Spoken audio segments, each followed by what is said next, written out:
මම අද පොඩි පැහැදිලි කිරීමක් කරන්න ගියේ මේ දවස්වල ගොඩාක් අය අඹ වගාව මල් සම්බන්ධව අහන දෙයකට.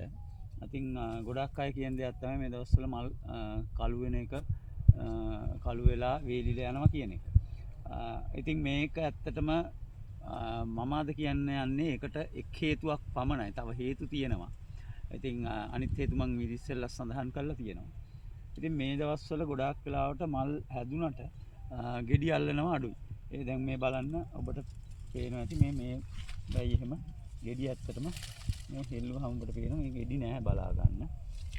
ගොඩාක් මල් කිලිටි වල මේ ගැටලුව තියෙනවා. ඉතින් මේකට හේතුව තමයි මේ දවස්වල තියෙන අධික උෂ්ණත්වයත් එක්ක අපි කෙමිකල් සහ අනිකුත් ට්‍රීට්මන්ට් ඒ විදිහට කරත් මල් වල පරාග වියලීමට ලක් වෙනවා. ඉතින් මේ දවස්වල තියෙන අධික උෂ්ණත්වය සමහර දහවල් කාලේ අධික උෂ්ණත්වයත් එක්ක පරාග වේලිලා පරාගණයට යම් ගැටලු බාධා මතුවෙනවා. ඉතින් ඒකත් එක්ක තමයි මේ ගැටලුව වෙලා තියෙන්නේ. ඉතින් මම හිතන්නේ ගොඩාක් තැන්වල මේ දිනවල තියෙන ප්‍රශ්නයක් තමයි ඒක. ඉතින් මම පොඩි පැහැදිලි කිරීමක් කරන්න ගියේ ගොඩාක් අය කෙමිකල් ගහලා මේ ප්‍රශ්නේ දිගින් දිගටම තියෙද්දි මට දුරකථන ඇමතුම් දෙනවා.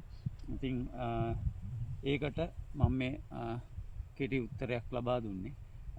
ඔබට ඔබේ සමහර පැතිවල මේක තියෙන්න පුළුවන්. ඉතින් ඊට මේකේ අපි ගහේ මල් පිපිලා තියෙනම් 50කට 60කට වැඩිය මේ දැනට ඔබට පුළුවන් වතුර යොදන්න ජලය යෙදීම සිදු කරන්න. එමගින් මේ ගැටලුව තරමක් දුරට වළක්වා ගැනීමේ හැකියාව තියෙනවා. නමුත් පරිසර උෂ්ණත්වය ඔබට පාලනය කරන්න බැරි වේවි.